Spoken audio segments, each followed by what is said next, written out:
Robertson, Nicole Mendes, but that's going to be the introduction. And what an exciting venture this is. This is something that we've been doing, what, Nicole, for like 3 months? This has been unofficially official for about three people for the entirety of the softball season. And then we said, you know what, we're going to pitch this idea and we're not going to take no for an answer. We persevered, we overcame, we dominated. I don't think there's much else to say other than let's start. We came, we saw, we podcasted, and this is going to Seriously. be we're basically going to talk about whatever we want. Some softball stuff, but some life stuff. And we're recording this the day after the 4th of July. So, Nicole, I will ask you, how was your 4th? I am severely sleep deprived. You you just asked that and now I'm Wow. being attacked.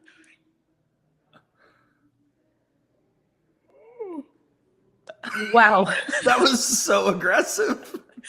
I have tears in my eyes. Ooh. I'm severely sleep deprived. If you couldn't tell, I had the crazy yawns. It was so much fun. So we actually traveled the morning of. Okay, let me just. Do you want it from the beginning, or do you just want like the festive 4th of July version? Knowing you, Nicole, I want the whole thing. Okay. Okay, fine. I'll give it to you. So, this is how we started. So, I'm currently playing professionally with the New York Rise softball team, and we are traveling yesterday, 4th of July, from New York to Oklahoma City to play the Spark. And everything goes great. We leave at 9 a.m. to get to the airport for a 12:30 p.m. flight. Plenty of time. No, and not even because it's New York, right? And we're going out of LaGuardia, which is the nice airport. We're in a bus, and this poor bus driver, like, it must have been his first day on the job because we circled not just the airport, like we circled the airport and then got onto the highway and then like got back to the airport. Not even exaggerating, 5 times. I felt like we were circling the wall of Jericho. We were just marching around and around and around for 45 minutes because it took a minute just to get there. So for 45 minutes, there's like this line of taxis. If you've ever flown out of LaGuardia, there's this line of taxis that just wait to pick up arrivals. Our first time we drive, we're like, oh my gosh, like, whoa, look at all those taxis. Second time, we're like, hey, haven't we been here before? Maybe there's another taxi line that is on the other side of the airport that we just didn't see. Third time, I was like, all right, this is getting ridiculous. Um, so we get to the fifth time, Wait, and I have a after, follow-up question. Why wasn't he please. just stopping? Well, we get to the fifth time, and he Okay. stops and he asks a policeman who has seen us because he was kind of chilling by the median. He had just seen us go by about 5 times. And he's like, hey, like, I don't know where to go. And the policeman's like, you know what? Let me give you a police escort. So we got a police escort to get us to our bus drop off because we weren't in a normal car. And we like get through security and we have about like 20 minutes before we board our flight. It was just a mess. Yeah, it was a mess. And then so we fly into OKC, no issues, no problems. I am in charge of one of the rental cars, another girl is as well. And the lady, I have to hype her up because she's amazing. We rented out a national. And not only was she like, oh, I'll hook you up, she like walked us out into the lot. Like they had attendants outside to make sure you got a car. But she's like, no, no, no. Let me show you where the good cars are. We got the good cars. I am driving a Ford Oh, Escalade, white exterior, maroon leather interior. It's like a maroon brown. I was like, am I a bougie mommy? Maybe. Maybe. Is this my calling? Probably not, but I can pretend. I can pretend for 4 days. So we whip it over to the hotel. And as we pull up to the hotel, guess who I see? I see members of the Chattanooga Sing Steam, another one of the professional softball teams, walking into our same hotel. So we whip out of our cars and we run up, and I say hi to Kaylee Tao, and I say hi to Haley Busby and Brooke Yanez. And it was just like a grand old reunion. And they had just finished playing the Spark. It was a really good game. It was 3-2.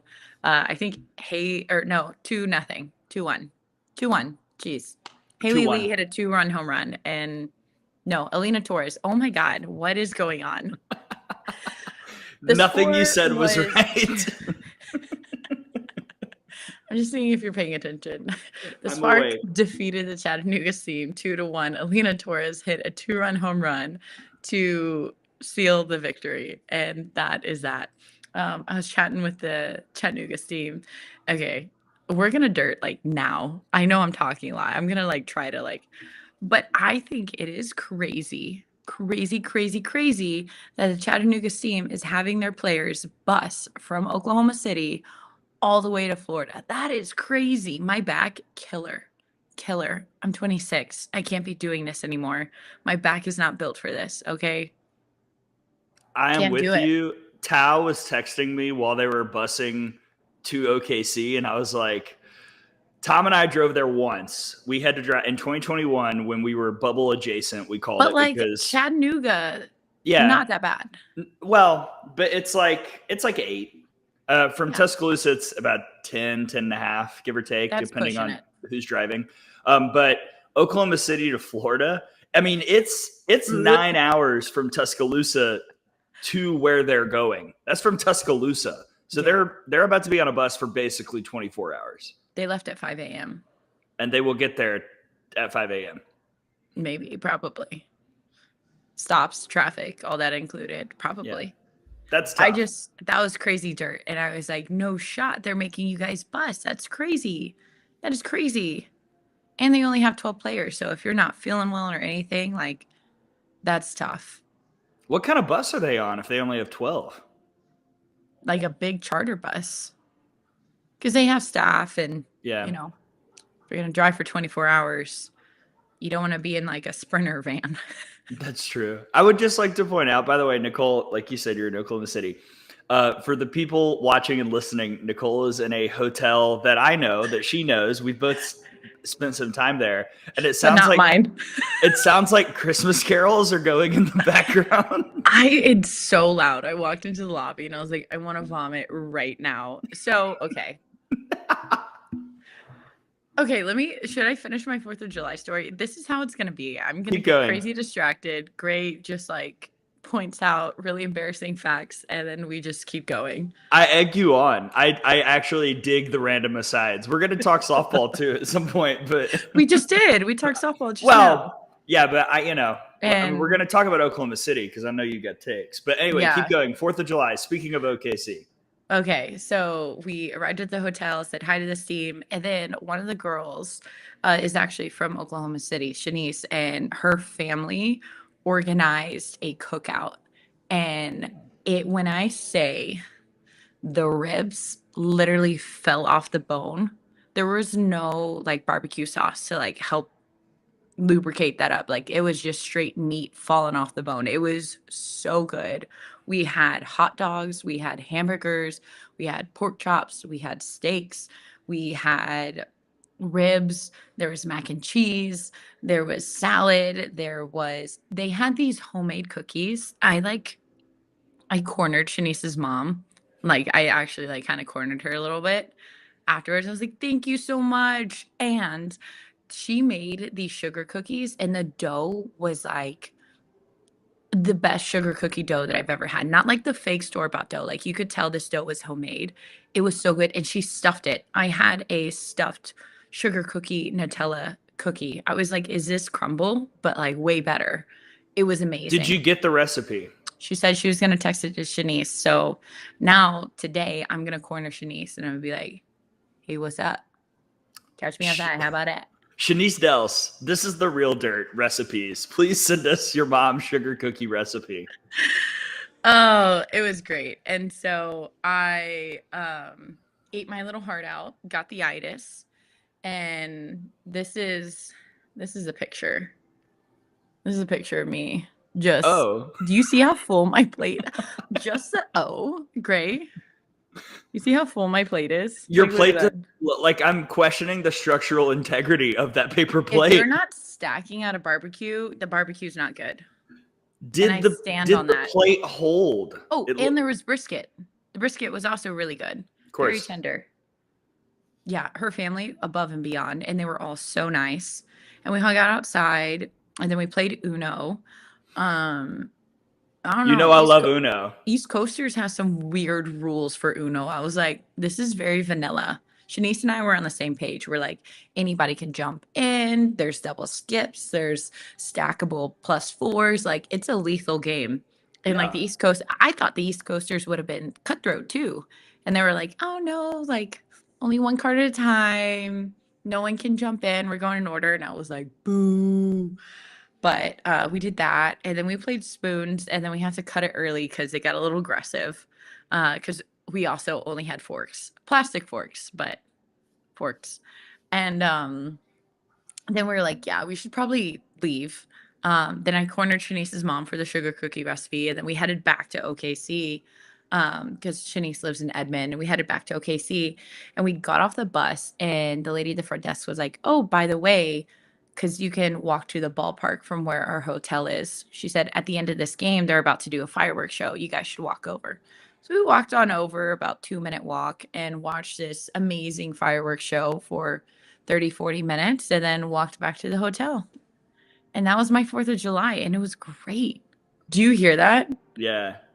Oh my God. Like, did you hear the whole thing? The fire truck and everything. No. Oh, I cannot believe that wasn't caught. There's these 2 fire trucks that came through, and like I have a wall of windows around here. Like the sound penetrates. And it was so loud. It was so. Did you hear that? Both of them? I heard no. Your mic is good. I tried muting myself, and then I guess I kicked myself out. I don't know, but Oh. All right, so here's what I was gonna say. I just very quickly uploaded a video of me playing spoons at the Renaissance 2 years ago. shut Here up. we go. And Oh, yes! Oh, it's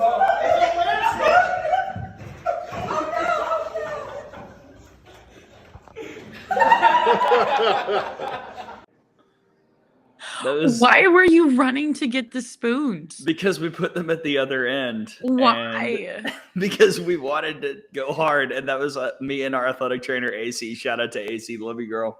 I love that sprint that you did. My Just knee straight was up hurt. wheeze just now. My knee was it was tough. Yeah, my knee was really hurt. I was like, "Urgh." It hurt whenever you dove on the table. Oh my God. It's a really unattractive video. But it just, I don't know. This is the dirt. I don't care. I love that. I love that for you. That is wild. Oh my gosh. All right, let me tell you about my 4th. So Your what? I did my 4th. Did I not say that clearly? Let me tell you about my My fourth. my 4th. You're slurring a little bit, sir. It's the coffee. What's in it? It's Eggo waffle creamer. Ew.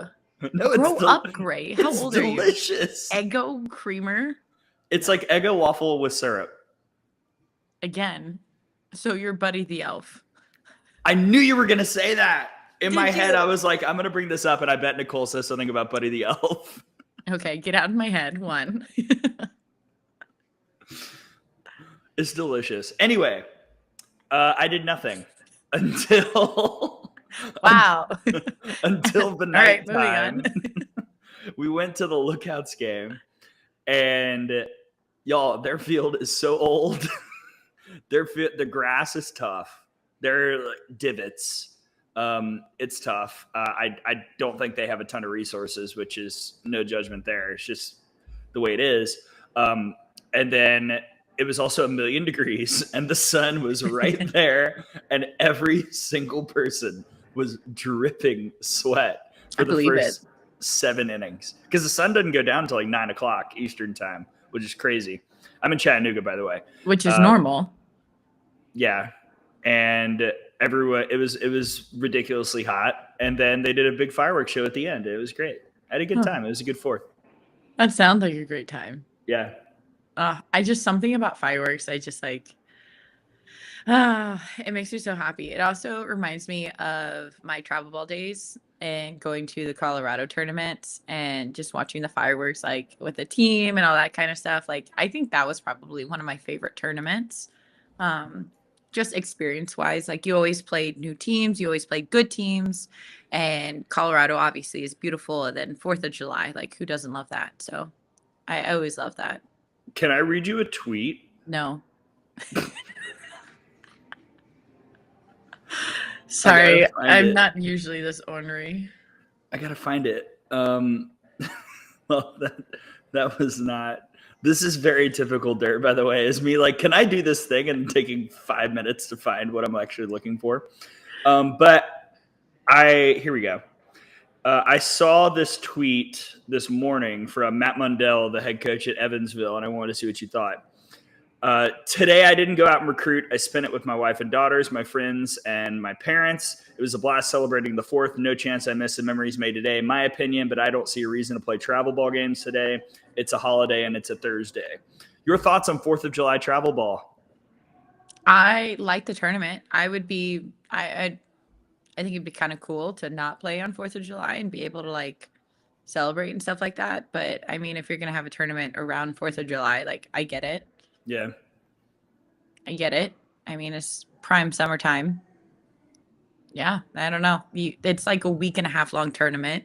If you're really itching that bad, like I don't think it's that deep. I think it's one way or another. Yeah, I'm sure travel ball coaches would love to be able to have any day off. Let's say 4th period, and then obviously like recruiting college coaches, they would probably love that too. But get rest in August, I don't know. I was just curious. I mean, I've never been out to Colorado. I know Sydney, and Sydney is also You've here. never been? Gray. I've been to the state, but not for the tournament. No, I know. Never been. Should I go? It's great. It's honestly, it's really great. Too bad you missed it, but like next year. Can I tell you a story real quick? No. A quick aside. No, what do you mean? No, that's the point of the show. So when y'all were here, I think I told you this. I can't remember. There was the big travel ball tournament here in Chattanooga. Mm-hmm. Yeah, there was like 600 teams there, right? It was huge. Yeah. And the summer league is playing at the facility where the tournament also was being held. And the Thursday morning, I woke up and I looked in my closet and I said, okay, I'm going to wear this. And I grabbed my Alabama shirt. Oh my God. It's next. I know where this is going. Yeah. And then I look at the weather and it's going to be hot. And I was like, all right, I need to get my like breathable Peter Millar shorts that also coincidentally have a big Alabama logo right there on the butt. I saw them in person. Who gets the Alabama A on their butt? Like it was straight up cheek on Gray. Straight up cheek. It was wild. I've never seen that before, ever. Well, never. So then I go to call this college game, and I walk up with my backpack. I'm holding my scorebook because I had forgotten to put it in my backpack. So I'm holding a scorebook. I've got an Alabama shirt and Alabama shorts, and every parent turns and stares at me as I'm walking by. And I'm like, why are they looking? Oh no, they think I'm here to recruit their daughter. So I pulled on my Softball America hat to like try and they looked away. Yeah, but they looked no. They're like, this is not Pat Murphy. I think once they realized I wasn't Murph or Lance or somebody, but I think they were initially confused because I saw like Kentucky. I saw a bunch of SEC schools and major schools. It was a mistake on my part. That was my bad. Sorry to the parents. You know what? I'll own that one. That one's on me. Despite the amount of recruits that follow me, I have absolutely no say in the recruiting process whatsoever. Do you ever, this happens to me with like my lessons. I totally get it because I do softball lessons in off season and I work with some girls who are pretty good and they'll post like recruiting videos on Twitter and they'll tag me in it. But sometimes I get like random tags from girls that I don't know. It's just like me and then like a bunch of other college coaches. And I'm like, why am I tagged in this? Do you ever get random tags? No, I have a couple times, but it's been a few years. I just get followed, like out of the box gets followed, and I get followed a lot. But like, I'm a 27 outfielder, blah, blah, blah. You know how their profiles are. Maybe they And just like your podcast. maybe, but my philosophy is I'm not going to follow back because I don't want to. And no offense, thank you for following me, recruits. Not a follow for follow. I'm not going to follow back a recruit because I don't want to make them think that I have any say. You know what I mean? I don't think they think that. I don't know. I would feel weird. Plus, some of them are like children, and That's fair. yeah, That's fair. Yeah. it's like, why are you? You're like a 31. What are you even doing? Are there? That was a wild question that I was about to say. Are there 31s? But obviously, yes. They're like just Yeah, they're small. like 8th grade. Small. They're 8th grade. Basically, right? Wouldn't that be Oh, right? 8th, 7th grade?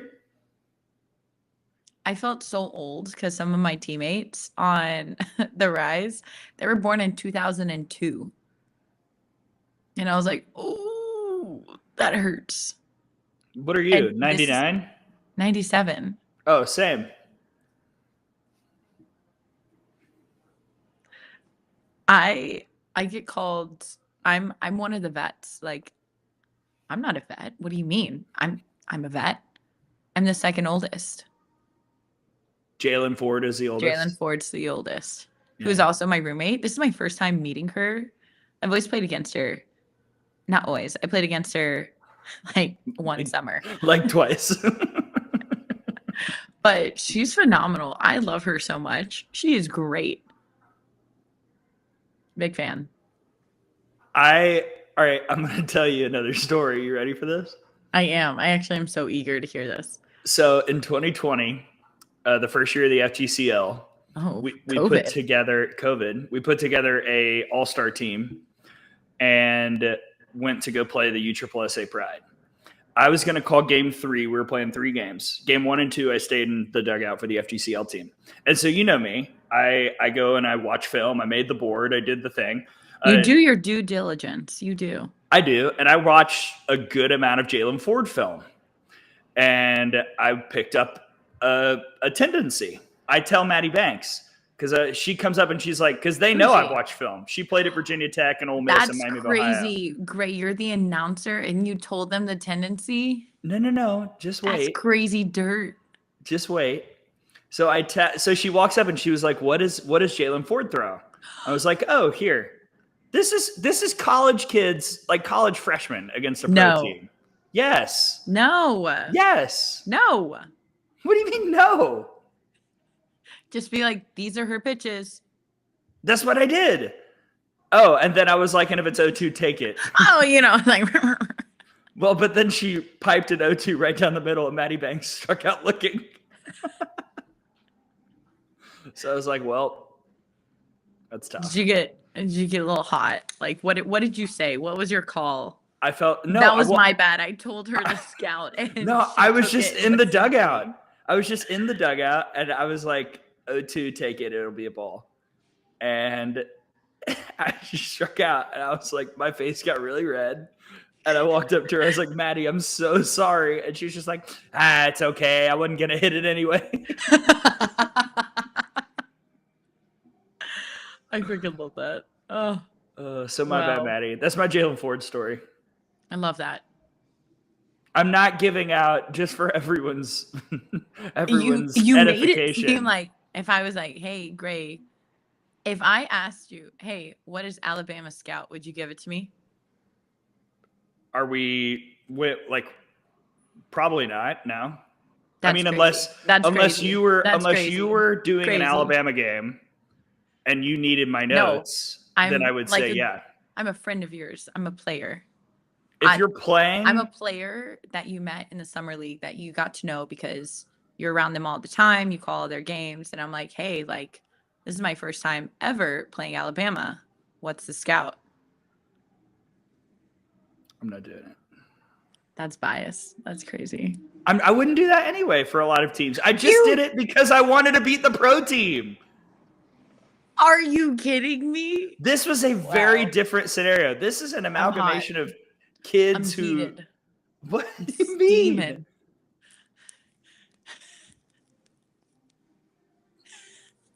Are you okay? I'm hot. You want to talk about another topic that makes me crazy hot and heated? I was about to transition and say, do you want to make it even hotter? Let's talk about the Olympics in OKC. Okay, so that was where you were going, right? Yeah, that's where I'm going. This is crazy. Crazy. So I want to start off by saying it's going to be a great softball tournament. There's going to be great fans, and the game's going to be a really fun experience. The fans that are going to come out to Oklahoma City, just the fans in the state of Oklahoma, they're unreal. They just love watching softball. I think it's going to be really, really great. Whoa, who is called? My mom. Oh, should we bring her on the dirt? No, we are not bringing my mom on the dirt. My mom came on. Your mom was in person. Yeah, that's fair. And no one will ever hear that audio. Sorry. Are you? No. But I think it's crazy because it's going to be a great tournament. It's not going to be the Olympic experience. If you look at any Olympian and they talk about their time at the Olympics, the competition is 100% a huge part of that, but also a really big part of that is the ability to be in the Olympic Village, is the ability to go to the opening ceremonies, is the ability, especially this year, because last Olympic cycle, you weren't able to really interact with other athletes, but the ability to interact with a ton of athletes from all over the world who are elite, who you would never otherwise get to meet and hang out with on that level, right? And that's part of the Olympic experience, is where it's not just your sport, but the best athletes in the entire world gather and meet together in one location, and they all compete together. You can go and watch swimming. You can go and watch fencing. You can go and watch whatever sport, but like, you are able to go and do that. And I just think it is such a shame. It's not just softball. It's also rowing. OKC, they have a big river, and they have like a rowing facility that's top tier. It's great, but you can't tell me there's a river around California. Like, it could be the neighboring state that they couldn't have a rowing competition at. Like, that's soft and that's lame. And I think that is such a shame. And I feel so sad for those Olympic athletes who are not going to get the Olympic experience. They're going to get great competition, and they're going to have a great time competing for a medal, but they're not going to get the Olympic experience. And that's why I'm so saddened by this. And I think I can talk about this because even with my halfway limited experience during COVID, like I said, there was a lot of limitations based on my Olympic experience. But even then, playing at the Olympics, being in the Village, that was unlike anything I've ever experienced. Way more than a Pan Am game, like more than anything else. And the energy inside there is just different. It is so cool. And you are robbing those athletes of the opportunity to feel that representation of, yes, I represent this country and I see all the other ones, but this is me. And you get to show them. Instead, you're just going to be holed up in a hotel in Oklahoma City trying to compete for a medal, but you don't get that Village experience at all. So I've got a couple takes here. One, I love that you said everything that you feel, and I love that every Olympian has been very open about this. My first take is, why are regular people telling Olympians that they're wrong about the Olympic experience? I don't understand. No one would know more than Olympians. Yeah. So that's that. And two, I'm gonna partially call out Oklahoma here. This is the dirt, after all. The response by Oklahoma fans was very predictable, where it was either, well, are you going to say USA has a home field advantage because they're playing in Oklahoma City? I was like, oh, that's not the point. And number two, it's not a shot at Oklahoma City or the facility. I mean, that's the other thing. The thing that I really hate about social media is that there's no room for nuance. Multiple things are allowed to be true. Oklahoma City is the best facility for this event. To be clear, like there's no other option really. Is the only facility. Yeah. And at the same time, it cheapens the Olympic experience because they're so far away from everything else. It's not a shot at Oklahoma City. Yeah. The only shot at Oklahoma City here is that it's so far from LA.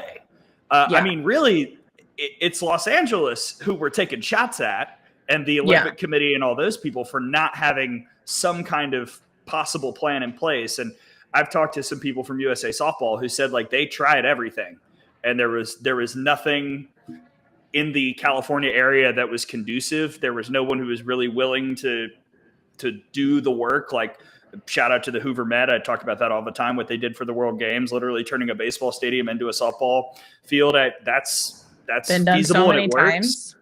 Yeah. But even a college field would have been great. Totally. But, I was really annoyed by the response because a lot of the people seemed to miss the point of why people were upset. And it's not a shot at Oklahoma City. It's not about Oklahoma. I don't know why that's happening. It's about the Olympic experience. And it's about, frankly, the lack of good facilities in this country. Michelle Smith has been on this for a really long time. Like, we've got to up the ante. And this was a possibility to my radio partner. I mean, this is an excuse to build something. And I still think Nashville should jump in on this. Nashville should find a way. There's somewhere where they could probably build a stadium where they could host the SEC tournament. Everyone loves Nashville. And then that could even be a possible World Series rotating location in 2035, whenever the contract runs out. But like why what people seemed upset. And I'm like, why are you mad? We're just looking for more reasons to build high quality facilities for the sport. And this was an opportunity to grow. And it's not a shot at Oklahoma City again, but it was a missed chance by everybody involved to really spread things out a little bit and, improve the sports footprint all the way around. Did someone just drop a plate? What was that? I couldn't tell you. It was loud. I was like, hey, sorry. Continue. No, I'm done. That was it. Yeah. Whenever I first heard about it, I immediately foul moved. Immediately. I was just like so sad. And like all those points of in Japan, we traveled 2 hours to play, but we were in Japan. Like there was only so many baseball stadiums, softball stadiums available. So we rotated multiple sites to play. Oh my God. What are they drilling down there? Like, I didn't even hear that one. What happened? And that one was really loud. Okay. But we played at multiple different sites in the Olympics, and they were baseball stadiums. They were turf because it rained so much there. Most of their stadiums are turf, and they converted them into softball stadiums. And for somebody saying Hall of Fame is a softball specific stadium, it is for slow pitch. It does not have a permanent fence for a fast pitch size field. And the reason people get fooled because of the grandstands at the World Series, but those are temporary. They put the grandstands in. Those are temporary. Yeah. You don't see them at the Big 12 tournament. Like, they're not there. So if they can do that there, what's to say they couldn't have done it at a college field, at a minor league stadium? Heck, just go to Arizona if you're gonna like have to have it out of state. But that to me is just so lame. It is so lame. And you can't tell me the only other option that you could find was in the middle of the country. It feels lazy. Whether it is or not, it feels lazy. And that's part of the problem, which is part of the problem in the sport, period. Like sometimes we're just too lazy to make changes and to do this and to grow the right thing. Yeah. But again, I think people tried. I think that's important to note, but it feels from the outside like a lazy decision. As a softball player, it feels like a slap in the face. It just feels awful. That's an awful feeling. Hey, the Olympics is going to be held here, but you and rowing, you can be in Oklahoma City. Not to say anything's wrong with Oklahoma City. Whenever I landed yesterday, I got the biggest smile on my face. I was so happy to be back. It was amazing. But the Olympics aren't in Oklahoma City. Why am I? Simply put. If I'm an Olympian playing in the next Olympic cycle, why am I playing in the LA Olympics in Oklahoma City? Doesn't make sense. I So heartily agree. yeah. The Crazy. dirt. The dirt. Also, All right, I'm gonna ask you, or go ahead. You go. You first. No guess. Well, I was gonna. No, you go. Loser. I lost to Nicole Mendes. I'm shocked. Not like it's happened before. Gray's very bitter about the Oklahoma-Alabama matchups that have happened. Not bitter at all. We've had some good conversations about 2019. Not bitter. Traumatized? I don't know. We played y'all so much. And you were a menace. I am a menace in life and in softball. Constant. I am diabolical. Maybe that's why we're friends. I've been accused of the same. Hey, it works. It works. All right, I wanted to ask you a portal question while we're talking about softball topics. If you were in the portal, if you went in the transfer portal, what would you be looking for? Like, what would be, maybe even rank them, like the three things now? Would it be money? Would it be development? Would it be culture? What are you looking for? I think it's very dependent on an athlete, because some people, they're like, hey, I could get a lot of money here. You're not going to win there. You have to be okay with that. And you can get a lot of money, but is it going to be, and I think I was talking about this with somebody the other day. It was Mary Iacopo, and we were talking about how whenever you're a student athlete, they don't sit you down and they say, hey, like, this is a serious thing to think about. What do you want to do for your future? Like, they don't have that conversation. They don't follow back up after initial conversations. They don't go, hey, are you looking for internships? Hey, this is somebody in that field. Like, they don't, it's get good grades and then focus on sports. And I feel like even more now, it's get good grades so you can stay eligible, focus on sports. How can you make the most money while you're an athlete? And I think it's great. Don't get me wrong. I think it's great. But the idea of getting a career, getting a job is so far beyond, and it feels so far away that you're thinking about it, but not in any kind of way. It's really hard. And I think whenever you're an athlete in the transfer portal, you add on to all of that another layer of like, where do I want to go? Did you hear that one? Yeah, I did. Yeah, that one was so loud. I'm like, what are they doing?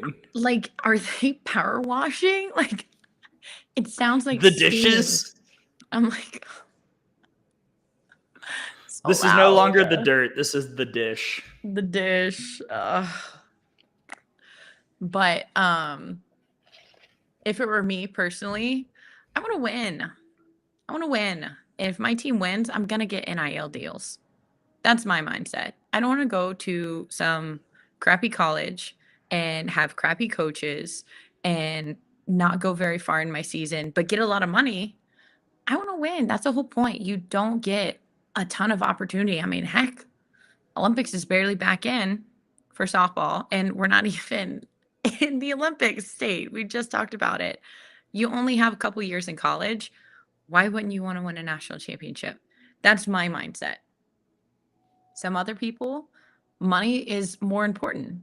They want to be able to say, okay, maybe they want to feel financially secure. That's a very valid thing, but I think it's going to be very individual based. I don't think there's one cookie cutter way, and I can't even give like generalities because I think every athlete is so different. It may be, you know what, I discovered I have a passion for this degree and they're not letting me do this degree here. I'm going to go somewhere else where I can. Because I know some softball programs, some college softball programs, they may say, oh yeah, you can do whatever. And then you get there and they're like, these are your 3-degree programs, pick one, because they work with our practice schedule. Or they say, pick one. And you're like, coach, I have to take this class during the season. It's going to interfere with practice twice a week. Drop it, you know? And I've had friends who have had that experience, and I've had friends whose coaches are like, you're here to play softball, but also you're here to get a degree for your education. Like, make sure both of those are a priority, and they'll let them miss practice. Yeah, they have to make it up, but they miss team practice to be able to do that, and they'll practice in the morning, or on Tuesdays the team practices in the morning instead of the afternoon, like whatever it is, right? And I think there's so many different routes that you can go with a transfer portal for the reason for leaving, the reason for picking a new place. Maybe it is development of, my coach was gone half the time, or she was the equivalent of a high school coach who doesn't know nothing. And I feel like I am the best on the team and I'm not learning, and I'm getting worse. Like, I'm literally like just grasping for straws. Like, I just want to learn. I want to get better. And I'm not finding that here. I want to go somewhere where I can learn and develop and grow. I think all those are really, really valid. And sometimes it's just, I don't like it here. I miss home. I want to go back, or this program isn't the right fit for me. Nothing against them. It's just not my cup of tea. And I think all of those are really valid, but it's so hard because I think they have to be so unique to each and every athlete. There's so many different experiences that you have to have before entering the transfer portal to go, yeah, like, I want to go somewhere else. And a lot of times there's a lot of stories whenever you talk to athletes. There's a lot of stories behind the reason why they entered the transfer portal. Once you get past like the generic, like, oh, it's because of this, this, and this, and you really start to talk to them and you get to know, okay, like, well, what about like last year? Well, what about 6 months ago? You start to see different patterns and reasonings why they're entering the transfer portal. They're now moving the hotel. I don't know. They're packing up. I don't know. Are they unscrewing the floor? Do you not hear that? No. So I mean, I loud. still hear the Christmas carols. I walked in and it was like, I felt like I was in a dimly lit apartment in New York City in the 80s. It was like techno-y music. Who's walking towards you? Someone is coming. Look out. So this man has been up and down these stairs. He has a bandana work outfit. He's been walking up and down these stairs. I'm scared he's going to come back. Up and down these stairs 10 times. He's just like running up and down the stairs. I don't know. This is wild. I'm like, this feels very fitting for the dirt. Like, this is wild. The only thing missing is your trailer. The curtains I in the background. lived, if y'all didn't know, I lived in a trailer for 2 months. It was an experience. My grandpa picked the curtains. It showed. And that's all I'll say about that. Ooh, wow. Every time I hopped on any kind of video call, every single time without fail, wow, curtains. Somebody commented on them. And I was like, well, at least my grandpa knows how to make a statement. It was my grandpa's RV. Legendary. Legend. Okay. So, Nicole, the stain? The stain? What's the stain, Gray? All right, everybody. The stain is our final parting thought. Some dirt that's going to stick on the pants for a little bit that you can't wash off until the next episode, I guess, is the metaphor here. Yeah. It's the final thirty. What did you just say? Great. I'm not okay. I'm hot. I'm not cutting that part out. That was too funny. No. Oh my goodness. Wow. What's your stain besides your inability to speak?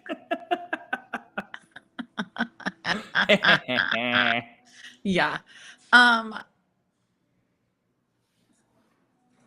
controversial do we want to be episode 1?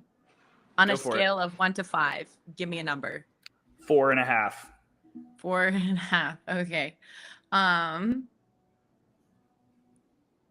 I don't think 10-year-olds should be traveling across the country more than once a year in travel ball. I have been getting a little bit more into travel ball and just like learning more about what it is now. Like, oh my God, I sound so old. Back in my day. But I do think that there's so many teams that are super teams from all over the country, and these girls aren't able to practice together. They're practicing on their own. They get to practice together once a week. Half of the reason why you see lack of fundamentals and development, it's just pure talent, but you don't see that development. You don't see that softball IQ coming until way later in them, is because they're starting off so young and they're going everywhere. They're playing all these games, but they're not practicing together as a team. They're not getting that development in. And also, you're 10. What are you doing? It's not that deep. I think there's so much value in being a multi-sport athlete whenever you're young, teaching your body to move in different directions. I've just been like seeing a lot of posts about travel ball, and I think 10U travel ball is way out of control. There are 8-year-olds that travel and have like 4 or 5 like cross country tournaments. And I'm like, I was out in right field picking flowers. If I can do it, you can do it. Like, you know? So that's my controversial stain. Think about I don't think that. that's Well, no. controversial. Chew on it. No, it is. So if you've asked Is a lot it? of travel organizations, yeah. Ask the 10U coaches. I mean, I'm down with the take of let kids be kids. Where a kid can be a kid. What's that store? Chuck E. Cheese? Oh my God. Toys R Us. Oh, Chuck E. Cheese. I don't even know what their slogan is. I don't know. Something about stomach problems, probably. Oh. We didn't even tell that story. We'll save that for the next Yeah. dirt. Our Okay. food poisoning stories. Wait, you know what I want your saying to be? We were on the phone last night and you were going to spill some dirt, and then I was like, wait, save it. What is that? Can it be your stain? Sure, we can make it my stain. Actually, I'm just going to tell the story. So, Nicole's contact photo is a picture of a coach. I won't say who. I'm going to hold it. But this coach, I have had a conversation with They're great. him, They're him great. or her. Yeah. Whoever it is, who's to say? This coach, I've had a conversation with in an official capacity. And in that conversation, I was introduced to that coach's dog. And so this summer, there are like 4 or 5 players from that team playing in the FGCL. And I told them all about meeting the dog. And they gave the backstory of the dog and about how the dog is everywhere. And then I showed them all your contact photo. Gray. They thought it was funny. Private. Oh No, my it's God. not. It's you called me and it popped up and one of them was next to me. And they're like, that's not my coach. They were like, and I said, "Oh no, it's fine. It's all in good fun. I love her. She's great. He or she. She's great. She really He's is. awesome. He's wonderful. She's fantastic. Who knows who it is? I'm leaving it ambiguous. Oh my God. Or I'm trying to. Yeah. What if there's like one softball coach with a dog and everyone now knows who it is? No, I feel like there's multiple that are kind of. Does Patty have a dog? lovers. Oh yeah. Yeah. Yeah. She does. Is that all She has 2. I'm gonna get? A yeah. She has All right, 2. They're her dogs. She's a golden doodle gal, and she has 2. She loves her dogs. They come over to the field all the time. They run with her husband, with Poppy, Jim Gasso. They're great. They're not big cuddlers though, and every time I go over to their house, like I just want to like cuddle with them, and they're just kind of like pet me, and then they're like, "All right, that's enough," and they like go away, and I'm like, "Me." Our mini golden doodle is not a cuddler mini. either. They're big. No, They're yeah, big. but I mean, I think it might be a golden doodle thing. I don't think they're big cuddlers. Yeah, I don't know. Because Cindy Romero's dog is a very big cuddler, Sage. Yeah. I woke up, I was dog sitting her one time and I woke up with her like all over my face. And I was like, you like to cuddle, huh?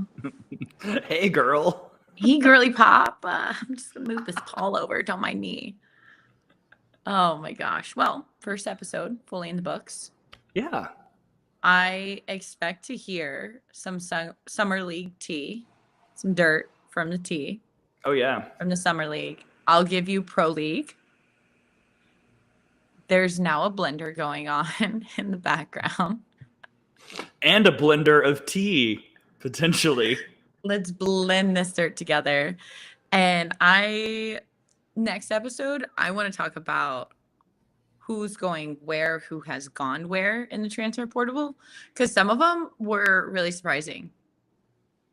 Like, I'm curious what the motivation was, because the move, personality-wise, I never would have expected. So I'm really curious about that. I will say, when you're in the summer leagues, you hear a lot and you find out a lot. And I know you're hearing stuff too from the pro side. Oh, crazy. And it's going to be, we should blend together. And I'll also say this, listeners, viewers, hello. If you have a topic that you want us to discuss, like I said in my tweet, nothing is off limits. We'll talk about anything. You want me to give my review of the movie Twisters when it comes out 2 weeks from today? Oh my gosh, I cannot wait to see Glenn Powell. Can we have a dirt after we watch the movie? Absolutely, we're going to dirt after Twisters. Are you kidding me? I've been waiting for this for as long as I've been alive, which is basically when Twisters came out. We're going to watch Twisters today as a team because some of the girls don't even know what it is. And I was like, oh, the original. Oklahoma. The original. Twister. Yes, Twister. Okay. Singular, not plural. Singular, not two, just one. Some of the girls haven't even ever heard of it. They don't even know what it is. I'm like, we're in Oklahoma. We have to watch it. The guy, my broadcaster, who's working, shout out to him. I'm not right now. He was like, "What's Twister?" And I almost walked out of the room. I was livid. I said, "We're gonna watch this." Yeah. I almost fired him. I was like, "Helen Hunt, don't ignore Helen and Bill. Come on, the Helen! king and queen of tornadoes." King and queen. One of my teammates goes, do people actually like storm hunt, like chase tornadoes? And I was like, oh yeah. There's the official ones and then there's like the unofficial ones. And they're both crazy. But yeah. Oh, fun fact, parting gift. The New York Rise is going to go tour Love's Field today. Oh. We're leaving in about 15 minutes. Did you just look at your arm? Yeah, I did. There's no watch on your arm. So maybe some content coming from that. Okay. If anybody is curious about what Love's Field looks like underneath the stadium, team, all that kind of stuff. Because I know they've kind of teased some things, but the process behind it, the thought behind it is really, really cool. So, yeah. I'm excited to go there in a few years. I'm not going to reveal exactly when, but I know I will be there in a few years. Wow. OU moves to the SEC, and at some point, Alabama. We didn't even talk about that. We didn't even talk about Oklahoma. Like we're now hosting an SEC pod at this very second. Oh, dirt. 20 seconds. How does it feel now that you're in our conference? Welcome. It just means more. First thing, I will never say that. No, I will never say that. It doesn't mean more. It doesn't. It's just a really good conference, but it doesn't mean more. I just, ooh. I'm really excited to see how, and this is just softball, I'm really excited to see how the schedules and all that stuff plays out, because so many, it's not just like, oh, you're not playing one team in the conference this year. It's going to be multiple teams that you won't play. So I'm really curious how that's going to fare whenever you go into postseason, and if you'll see more SEC matchups. Because, I mean, typically the committee tries to avoid, like, conference matchups going into postseason. Like, for the most part, you'll see, like, one or two, but you won't see, like, 4 or 5. They've done a better job the last few years of trying to avoid that. I'm curious if it's a year where Oklahoma and Alabama weren't slated to play each other, would they face each other in postseason? You know, like that kind of thing. Maybe. Like if the committee would be a little bit more willing. Like I'm so curious to see how the conference schedule, same thing with Big Ten, but how that schedule translates into postseason. Because typically it's like, oh, they're in our conference, we play them, we know them, all that kind of stuff. Versus like this year, I think it's going to be a little different. I'm just really like this is such a new year for softball, and I think it's gotten bigger than ever. And I just think like adding Texas and Oklahoma, the top two teams, into your conference is going to make TV ratings shoot up Yeah. a ton. Adding those fan bases shoot up a ton. More visibility always means more eyes, more exposure, more opportunity. So I think by joining the SEC, there is more exposure, there is more opportunity. So that part I am just like so stoked, over the moon about, because I do think that's where it's headed. Is this sport is really big, and I think it could get as big as a basketball sport, you know. But it just takes time to build that, and I think it's headed in the right direction. I will just say this. I am very interested to see which sports specifically Texas and OU come in and really thrive immediately on. Like I firmly expect Texas to win the SEC in volleyball this year. Just straight up. That is the expectation. If they don't, then that says a lot about probably Florida or Kentucky, whoever passes them. I think softball, obviously, you got both. Baseball, both.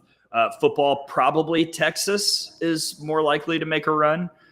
Men's basketball, women, like there are sports where Texas and OU can make an immediate impact. I'm curious to see if it happens because I got some flack this week, surprise, for saying that I don't think Oklahoma is going to win the SEC this year as it stands right now. There are still portal people who could make that prediction change, but like, I don't know. We'll see. Do they come in second? Do they come in third? Do they come in fifth? I don't know. I mean, that's what's interesting is because it's going to wild, be Gray. Fifth would be quite low. That would would make be sense. wild. My gut says third, but we'll see. What is Alabama first? No, it's Texas and Florida. Duh. Oh, okay.